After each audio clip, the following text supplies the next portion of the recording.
Hello students. पिछली class में हम लोगों ने गति के 3 समीकरण किए थे, तो आज हम उसी से रिलेटेड कुछ न्यूमेरिकल्स करते हैं। तो पहला क्वेश्चन है आपका, एक मोटर कार विश्राम अवस्था से चलकर 0.1 मीटर पर सेकंड स्क्वायर की त्वरण की दर से 4 मिनट तक चलती है। इस मोटर कार द्वारा तय की गई दूरी, विस्थापन तथा अंतिम वेग ज्ञात कीजिए। तो इस क्वेश्चन में आपको क्या कहा गया है कि एक मोटर कार है जो विश्राम अवस्था में थी, मतलब रुकी हुई थी, फिर वो चलती है तो उसका त्वरण कितना हो जाता है 0.1 मीटर पर सेकंड स्क्वायर। ठीक, और वो कितने मिनट तक चलती है? 4 मिनट तक चलती है। इस मोटर कार ने 4 मिनट में इसने कितनी दूरी तय की और उसका अंतिम वेग कितना है, ये आपको निकालना है। ठीक है, तो हम हल करते हैं। अब क्योंकि मोटर कार जो हमारी है वो विश्राम अवस्था से चली थी, तो उसका जो प्रारंभिक वेग होगा वो होगा हमारा 0 मीटर पर सेकंड होगा। ठीक है, और इसका त्वरण कितना है 0.1 मीटर पर सेकंड स्क्वायर। ठीक, और यहाँ टाइम कितना दिया हुआ है, समय कितना दिया हुआ है, 4 मिनट दिया हुआ है। तो हम इसको किस में बदल देते हैं, सेकंड्स में। 60 से गुणा कर देंगे तो ये किस में हो जाएगा, सेकंड में। तो ये हो गया आपके पास 240 सेकंड। ठीक, अब आपको क्या निकालना है, v निकालना है और एक s निकालना है, दूरी निकालना है। ठीक है, अब हमारे पास 3 समीकरण थे। पहला v = u + at, तो हम वही यूज़ कर लेते हैं। पहला हम निकाल लेते हैं v = u + at।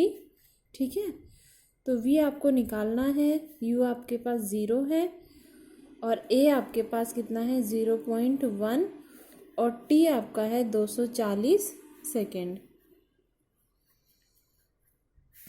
ठीक, तो ये तो 0 हो जाएगा, ये इन दोनों को ऐड करेंगे तो हमारे पास यही आएगा। और 0.1 को 240 से आप गुणा करेंगे तो आपके पास कितना आ जाएगा 24.0। तो v आपके पास कितना आ गया 24 मीटर पर सेकेंड। ठीक, अब आपको और क्या निकालना है, तय की गई दूरी, उसने 4 मिनट में कितनी दूरी तय की, तो यहाँ पर आपको s निकालना है। तो s = ut + ½ at²। ठीक है, ये आप दूसरा वाला फॉर्मूला भी लगा सकते हैं, v² - u² = 2as, क्योंकि आपको v पता चल गया है। ठीक है, तो हम यही लगा लेते हैं। u आपका 0 और t आपका कितना है 240 + 1/2, a आपका है 0.1। ठीक है, और t है आपका 240। अब स्क्वायर है तो इसको 2 बार हम लिख लेते हैं। ठीक, ये तो हो गया आपका 0 और इसको कैंसिल करिए, 2 × 1 = 2 और ये हो गया 120। ठीक, 120 को 0.1 से मल्टीप्लाई किया तो 12 × 240। अब 12 को 240 से मल्टीप्लाई करेंगे तो हमारे पास आएगा 2880 मीटर्स। ठीक है, और अगर हमें इसे किलोमीटर्स में लिखना है तो इसको आप 1000 से डिवाइड कर देंगे। ठीक, तो ये हो जाएगा आपके पास s 2.88 किलोमीटर। ठीक है, अब है हमारा नेक्स्ट क्वेश्चन, कोई रेलगाड़ी ब्रेक्स लगाने के कारण 6 मीटर पर सेकंड स्क्वायर का मंदन अनुभव करती हुई 2 सेकंड में रुक जाती है। इस रेलगाड़ी द्वारा तय की गई दूरी ज्ञात करो। ठीक है, आपके पास एक रेलगाड़ी है। ठीक, उसमें वो ब्रेक लगाया हमने। ठीक है, जब हम ब्रेक लगाते हैं तो क्योंकि उसकी स्पीड तेज़ थी, ज़्यादा थी, जैसे हमने ब्रेक लगाया तो उसकी स्पीड क्या हो जाएगी, कम हो जाएगी। ठीक है, तो कम हो जाएगी तो फिर कम होने के बाद धीरे धीरे क्या हो जाएगी, रुक जाएगी। ठीक है, यानी उसका जो अंतिम वेग होगा वो क्या होगा, 0 होगा। तो यानी यहाँ पर हमारे पास v क्या हो जाएगा बेटा, 0 हो जाएगा, 0 मीटर पर सेकेंड। ठीक है, अब क्योंकि यहाँ पे जो आपके पास ये ब्रेक लगाने के बाद उसका जो वेग है, गाड़ी का वेग है, वो कम हो रहा है, तो यहाँ पर मंदन है। ठीक, यानी जो आपका त्वरण है वो माइनस में चला जाएगा, ऋणात्मक होगा। और यहाँ टाइम क्या है, 2 सेकेंड्स। ठीक है, आपको बताना है कि ब्रेक लगाने के बाद कितनी दूरी तय की उसने, तो यानी आपने s निकालना है। ठीक है, तो s निकालने से पहले हम u भी निकाल लेते हैं कि उसका प्रारंभिक वेग कितना होगा। ठीक, तो पहला ही हम फॉर्मूला लगा लेते हैं, v is equal to u plus AT। ठीक, v आपका कितना है, 0, u आपको नहीं पता, और a है आपका -6 और t है आपका 2। तो u को आप इधर ले आइए, -u is equal to -6 into 2 कितना हो गया, -12। तो u से माइनस कैंसिल, तो u आपके पास कितना आ जाएगा, 12 मीटर पर सेकेंड। ठीक है, अब आपके पास u आ गया है, आप s निकाल सकते हैं। अब हम s निकालते हैं तो फॉर्मूला क्या होगा, s is equal to u t plus half AT square. ठीक है, u आपने निकाला है 12 इंटू t आपका 2 है, प्लस 1/2, a आपका -6 और t स्क्वायर यानी 2 इंटू 2।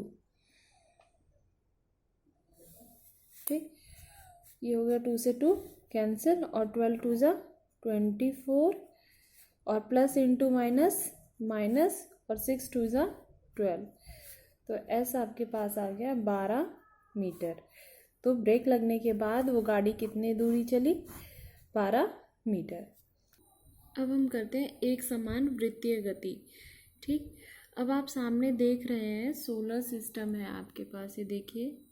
ठीक है, यहाँ पर क्या है, सूरज है, और भी बहुत सारे ग्रह हैं जो सूरज के चारों तरफ चक्कर लगा रहे हैं, एक वृत्त में चक्कर लगा रहे हैं। ठीक है, तो एक समान वृत्तीय गति क्या होती है, यदि कोई वस्तु वृत्तीय पथ में एक समान गति से विचरण करती है, मतलब उसकी जो स्पीड है, वेग है या गति जो है वो समान ही रहती है। ठीक है, तो इस तरह की गति को हम क्या कहेंगे, एक समान वृत्तीय गति कहेंगे। इसके और एग्जाम्पल देखते हैं। देखिए इसका एक और एग्जाम्पल ये, जैसे आप मान लीजिए आप बीच में खड़े हैं और आपने बीच में यहाँ कहीं खड़े हैं और आपने एक रस्सी लिया और इस पत्थर से बांध दिया, और आप उस पत्थर को इस तरह से वृत्ताकार आकार में घुमा रहे हैं। ठीक है, तो ये एक समान गति का उदाहरण है। ठीक, फिर इसी तरह ये आपके पास देखिए, ये सुई है, ये आपके पास एक घड़ी है, और ये इसमें जो सुई है एक समान गति से विचरण कर रही है, और उसकी वो किस तरह की है, उसकी गति वृत्तीय गति है।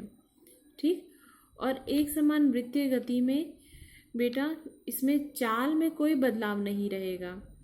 ठीक, किंतु वेग यहाँ पर बदलता रहेगा। क्यों वेग यहाँ पर क्यों बदलता रहेगा, क्योंकि वेग हमें दिशा बताती है। ठीक है, यहाँ पर चाल हमें दिशा नहीं बताता था यहाँ, लेकिन वेग हमें दिशा बताएगी, और यहाँ हर एक बिंदु पर दिशा जो है परिवर्तित होती रहती है।